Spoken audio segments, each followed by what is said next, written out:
All right. Good afternoon, everyone. My name is Roland. I'm a postdoc at Perimeter, and it's really wonderful to have the opportunity to talk to you about some work I've been doing with Kevin Costello. And it's work in progress, but I really wanted to talk about it because we seem to find some pretty strange behavior, and it would be nice if some people here in the audience had some thoughts or could explain some of it to us. So by way of introduction, I don't need to tell this audience that perturbing around the self-dual sector of Yang-Mills theory or gravity is a good way of computing helicity amplitudes. This is, of course, the basis of the MHV expansion. And recently, people have been interested in applying this at loop level in sort of non-supersymmetric theories.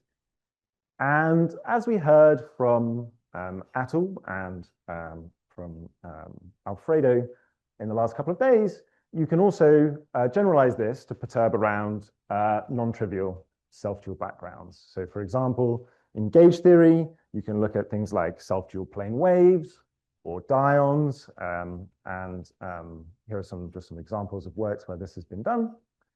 And in this talk, I want to consider the most famous self-dual backgrounds, which are instantons. There has been some people have thought about this problem before. It was probably first considered by Hawking and Pope, where they computed some tree scattering amplitudes on an instanton background. And then it was studied by sort of Ringwald and others as a way of maybe getting baryogenesis or leptogenesis. But I'd be sort of telling a fib if I told you that was why we were interested in looking at scattering on instanton backgrounds.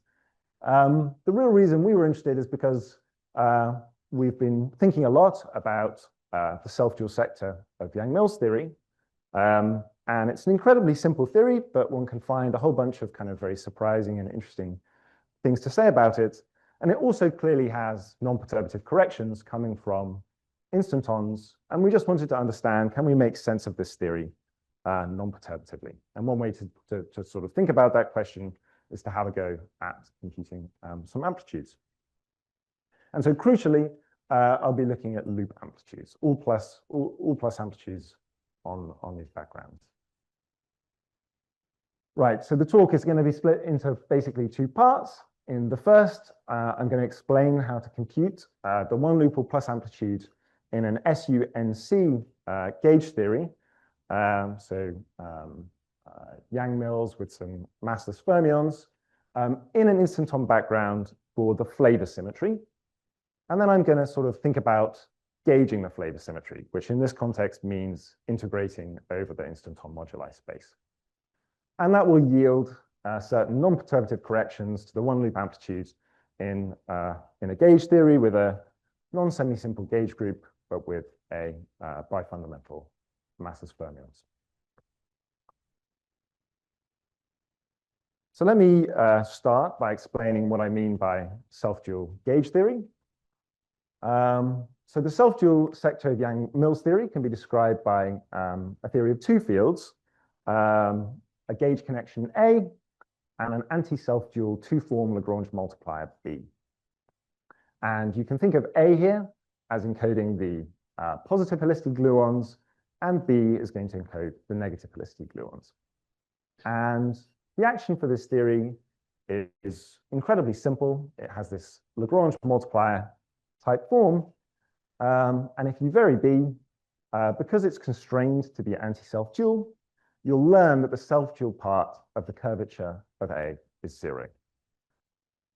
On the other hand, if you vary A, you'll just learn that B is covariantly constant. So it just propagates linearly on the self-dual background determined by A. So perturbatively, this theory is, at least around the flat background, this theory is incredibly simple. It only has trees and one loop diagrams. And in fact, all the trees vanish. This is basically a consequence of the integrability of the self-dual sector. The one loop amplitudes do not vanish, and they're going to play an important role in this discussion. And the main reason to care about this theory is because by deforming it with the trace B squared operator, so just the square of this anti-self dual Lagrange multiplier, and then integrating out B, you can recover full Yang-Mills theory, at least up to a topological term.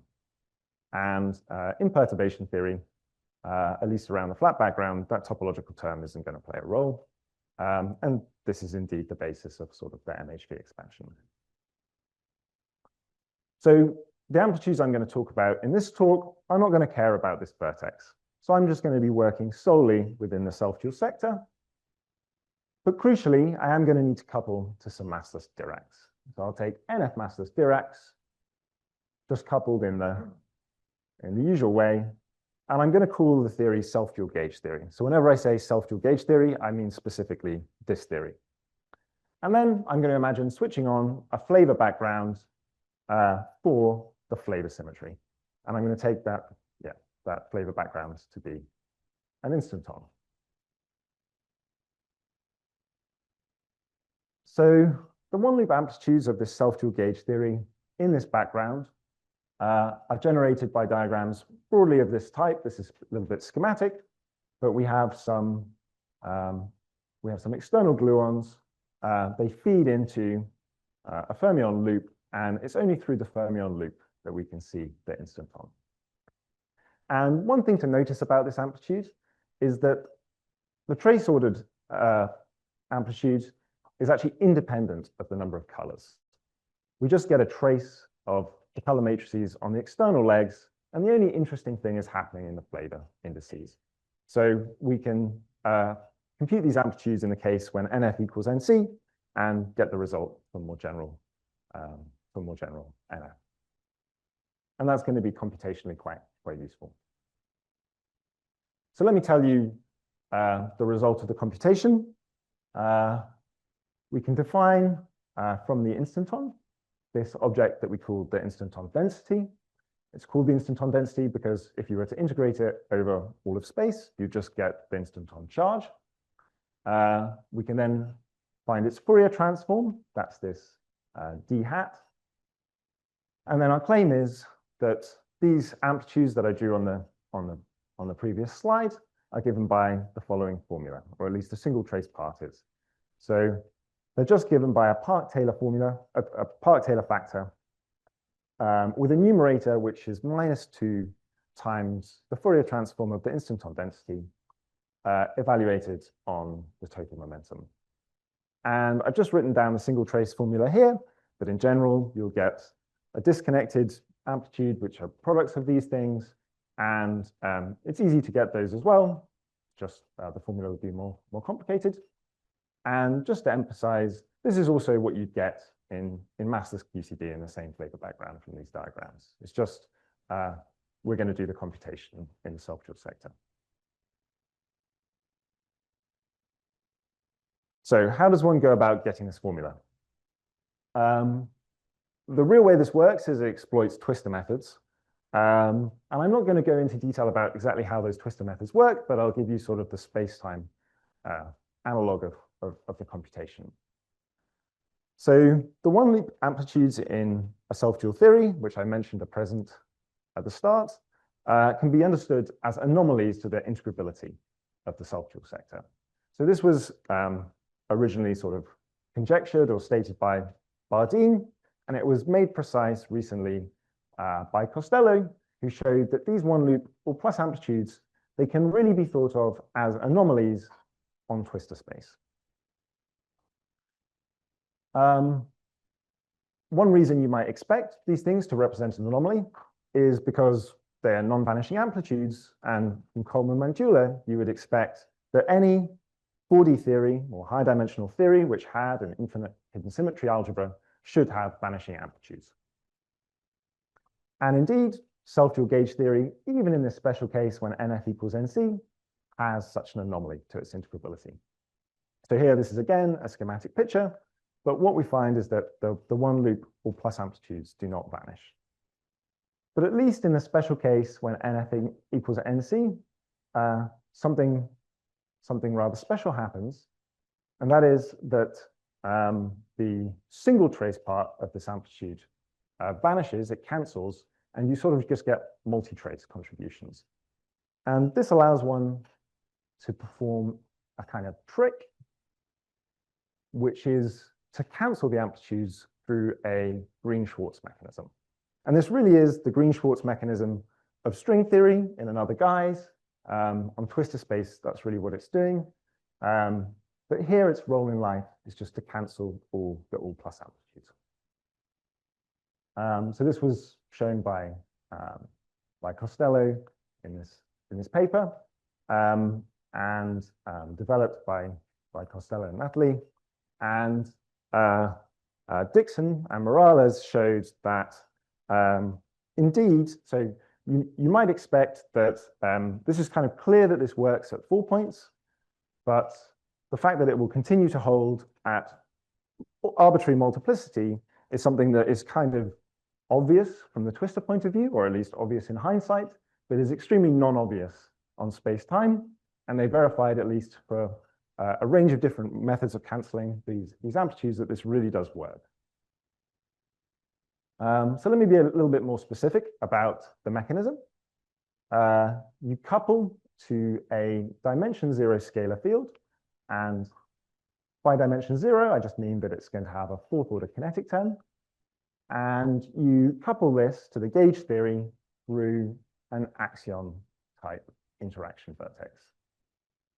And by tuning the value of the coupling, you can ensure that tree exchange of the scalar cancels the 4-point amplitude, which was non-vanishing on the previous slide. And again, this relies on this special factorization property when NF equals NC. And integrability is restored. All right. So this was all around the trivial background. So now I want to imagine that we switch on an instanton background and see how this story changes. So suppose we cancel the integrability anomaly, as I just described, around the trivial background, in the case where NF equals NC. And now imagine switching on the flavor instanton. Well, then these amplitudes will be generated. And again, these amplitudes should be thought of as anomalies to the integrability of the self-fuel sector. In fact, you can make this very precise on twistor space. This is actually a mixed 't Hooft anomaly between the integrable color symmetry on twistor space and essentially the integrable flavor symmetry, which sits on twistor space as well. And indeed, these are exactly the amplitudes we wish to compute. And to do it, we exploit a modification of the Green-Schwarz mechanism that I just described. So one simply adds a source term for this dimension 0 scalar, and instead of coupling it to just the gauge sector, it's still coupled to the gauge sector, but we also couple it to the flavor background. And so this acts as a kind of source for the scalar. And again, you need to tune the coupling carefully, but for a suitable choice of normalization, the anomaly on twistor space will vanish, and this means that the amplitudes will all vanish as well. And so the one loop amplitudes which one wants to compute on this background must be equal to minus this tree. So here we have this dimension 0 scalar. It couples at one end to this source, and at the other end, we get a bunch of gluons. And then, fortunately enough, this tree amplitude is actually fairly straightforward to evaluate. And what one finds is exactly the formula I claimed before. So now I want to look at this formula a little bit more carefully and try and understand what it's saying. And the first thing I want to think about is the soft algebra. So if our flavor instanton has got charge k, then in the soft limit, the Fourier transform of its instanton density will approach the instanton charge. The reason this happens is just that in this limit, the instanton density is actually approaching a delta function, and the Fourier transform of delta function is just a number. So writing this for the disconnected amplitude, where now I'm keeping track of all the color information, we can take the totally soft limit of the amplitude, that is, take all the external particles to be soft, and what we find is we get a chiral WZW correlator at level -2K. So this is kind of clear for the single trace part of the amplitudes, but it also continues to hold for the multi-trace ones, simply because the way you go from single trace to multi-trace correlators in a chiral WZW correlator is the same as the way you would in going from a connected to a disconnected amplitude. And what this seems to suggest is that the soft gluon theorem is getting a non-perturbative correction. So the leading soft gluon theorem tells us that as we take one of our gluons to be soft, we can sort of pull it off, we get a simple pole and some structure constant. But what we find here is that there's also a double pole, which leads to a second term, and it modifies the soft gluon theorem, which is known to lead in the trivial background to a Catch-Moody symmetry algebra at level 0, to a Catch-Moody algebra at level -2K. So what's happening here is that the gluon that is becoming soft is participating in a kind of scattering with just this gluon I, and it's just then feeding in to the instanton background. Now, of course, this was done on a flavor background rather than on a gauge instanton, but at least if you imagine sort of integrating as over instanton moduli space, as we'll do in a moment, this identity remains true at the level of the integrand. So at least within a particular charge sector, it seems like it will still be true, that you can still get this kind of non-perturbative modification. One could ask about whether one can go further. So you might imagine that maybe this amplitude is actually a CFT correlator in its own right. So not just in the soft limit, is it, say, the correlator of some celestial chiral algebra? And to answer that question, we'll need to know a little bit more about the Fourier transform of the instanton density. So in general, an instanton will be determined in terms of a triplet of matrices, or a vector valued in matrices, and two spinors valued in matrices, which are required to be a constraint. The details won't matter to us, but what will matter is that you can form this rather beautiful formula for the instanton density. So this is kind of really remarkable that it's so succinct. And to be honest, I think Osborne, who derived it first, he just took the explicit form of the instanton and did the computation. But it seems like from this formula, there must be some useful twister or string interpretation of where this thing comes from, because it's just so simple. In the charge 1 case, this simplifies dramatically. Your instanton is determined by two numbers. It's determined by its, well, sorry, 5 numbers. It's actually, sorry, even that's not true. There's some color information, or in this case, flavor information. But the data simplifies dramatically. So the instanton density only depends on the location of the instanton and the scale of the instanton, which is built from these matrices I and J by contracting them in this way. And in this case, you can compute the Fourier transform directly, and it takes this very simple form. And I'm going to probably use this form in what remains of the talk in most examples, but a lot of the things I say will continue to be true. In the more general charge case, we just don't have such an explicit formula for the Fourier transform. We just can constrain its analytic properties. All right. So to understand if the 2-point amplitude is a CFT correlator, or the amplitude is a chiral algebra correlator, we should sort of look at the 2-point amplitude and try and understand its collinear singularities. And if one does that, what one finds is that there's this leading double pole, which is associated to the central extension of the Kac-Moody algebra. This is what we really saw in the soft sector. There's a sub-leading simple pole, which can also actually be given a chiral algebra interpretation and has appeared in the literature before. But unfortunately, there's also a logarithmic singularity.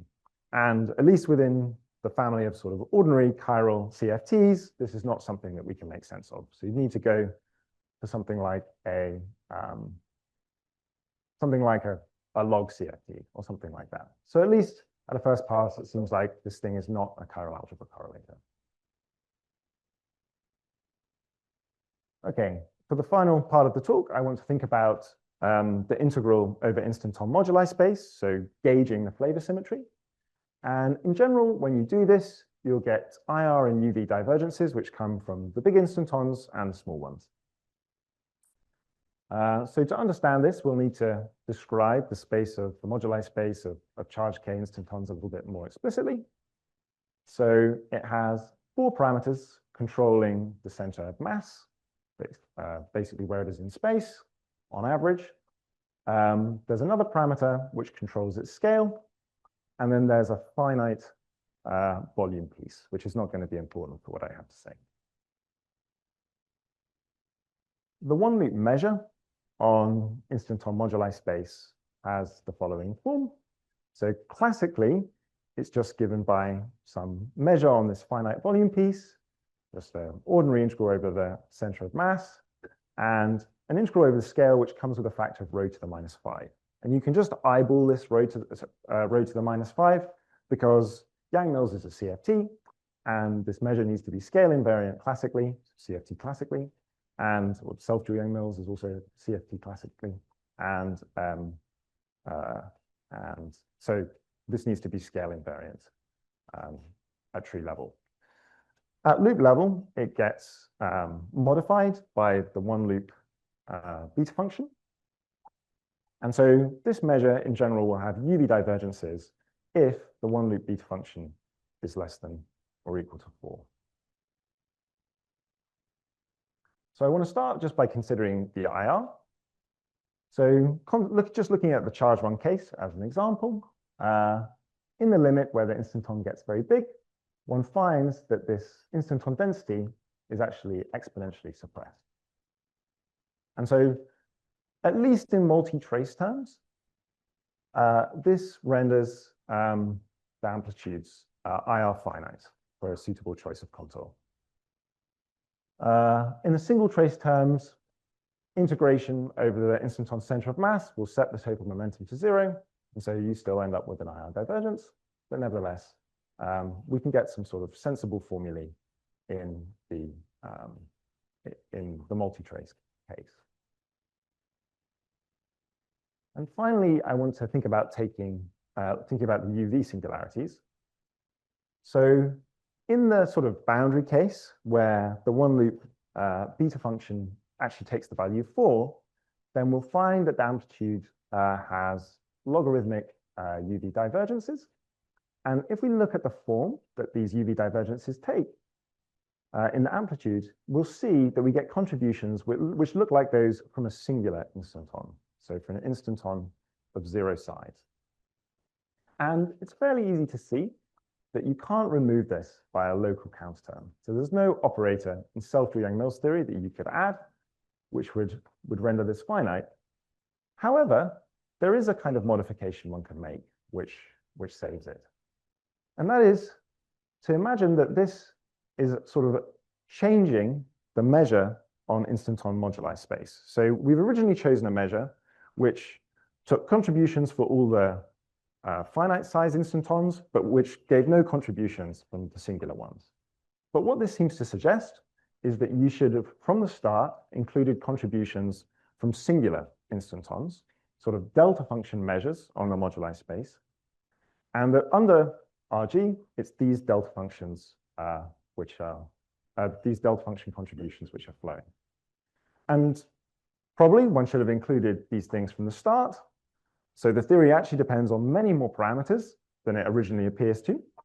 And in the case where B0 is less than or equal to 4,